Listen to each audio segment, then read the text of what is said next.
So now chapter है issue of shares का। तो हम लोग देखेंगे ऐसे कौन से मेथड्स है जो कंपनी यूज करती है when it is going for public offer. Offer मतलब जब कंपनी पब्लिक को शेयर्स बांटने आती है तब क्या क्या करती है। तो सबसे पहले आएगा तुम्हारा fix price issue method.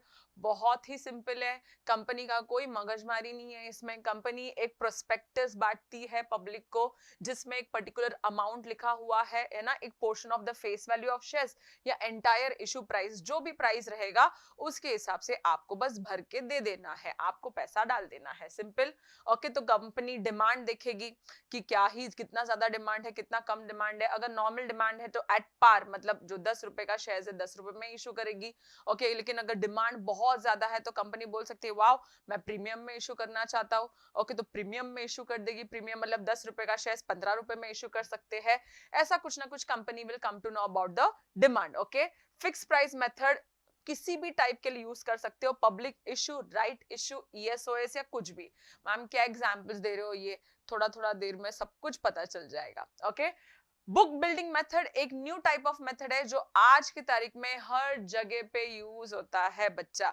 Okay, तो बुक बिल्डिंग मेथड में कंपनी क्या करेगी, एक रेड हेरिंग प्रोस्पेक्टस पहले इशू करेगी जब भी वो आईपीओ लेकर आएगी, इनिशियल पब्लिक ऑफर, मतलब कंपनी अपने शेयर्स बांटने के लिए लेकर आएगी तभी।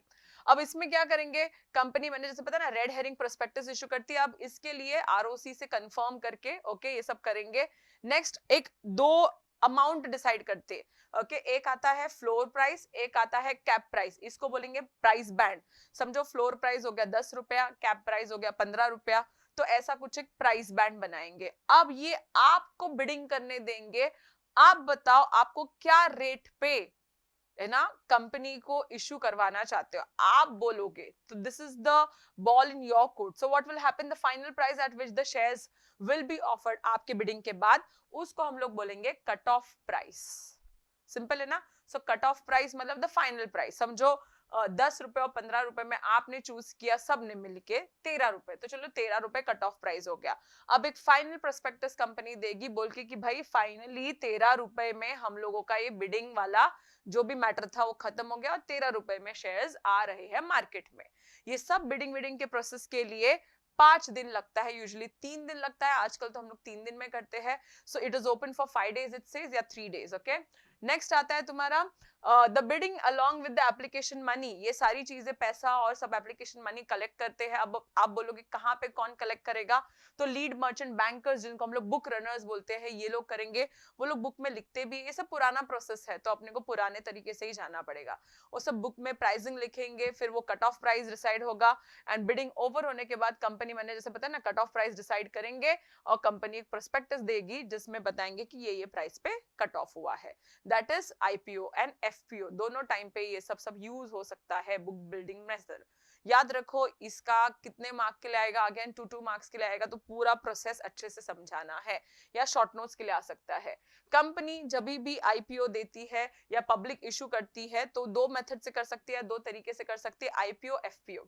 ओके, इनिशियल पब्लिक ऑफर नाम के हिसाब से इनिशियल, पहली बार जब कंपनी आती है बाहर पब्लिक के पास पैसे मांगने और शेयर्स डाइल्यूट करने या शेयर्स बेचने, हम लोग उसको बोलेंगे आईपीओ लेकर आ रही है भाई कंपनी, है ना। दे as a investors you guys would like to invest in that company, you guys would like to take the shares of that company and go with the growth of the company when such a company is in need of fresh issue। अब आप बोलोगे कि ma'am जैसी company बन जाती है मतलब वो डायरेक्टली आ जाती है क्या पैसे मांगने, नॉट नेसेसरी। उसके पहले ना कंपनी को प्रमोटर्स उनके जो रहेंगे वो अपने कंपनी के शेयर्स खरीद के कंपनी कुछ सालों तक चलाते हैं। जब उनको लगता है कि हमको अब पैसों की जरूरत है तभी वो लोग आईपीओ लेकर आते हैं। Okay, before the companies IPO it is not a listed company. Listed मतलब स्टॉक एक्सचेंज पे अपने को अपना नाम देना पड़ता है, लिस्टिंग करना पड़ता है। So before the IPO you may not be listed and now after coming to the stock exchange and listing yourself you can be giving the IPO। Simple है ना। The company can make IPO through fixed price method या book building। ये दोनों method जो हम लोग ने पढ़ा ना, fix price, fix rating, book building, biding, जहां पे बिडिंग होता है, तो दैट तरीका हो सकता है, दोनों में भी आईपीओ आ सकता है, सिंपल। एंड देन आता है तुम्हारा FPO, further public offer. Simple सी बात है, फर्स्ट इज इनिशियल उसके बाद जब भी कंपनी को पैसों की जरूरत पड़ेगी, it will be called as FPO, further public offer. It leads to an increase in the subscribed capital of the company.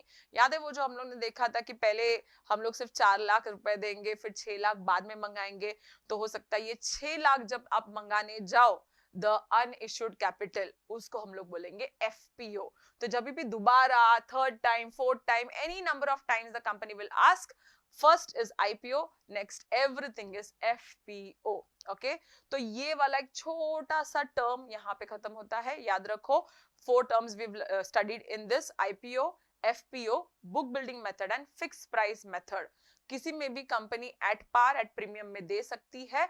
Premium मतलब एक फिक्स रेट से या फेस वैल्यू से ज्यादा होता है. एट पार मतलब जो फेस वैल्यू है उसी पे हम लोग ने इशू कर दिया. डिस्काउंट भी कर सकते हैं, मतलब कम रेट में भी जा सकते हैं, बट कंपनीज को ऐसा अपने आप को डी वैल्यू करना अच्छा नहीं होता. So this was the topic, that's it. Okay.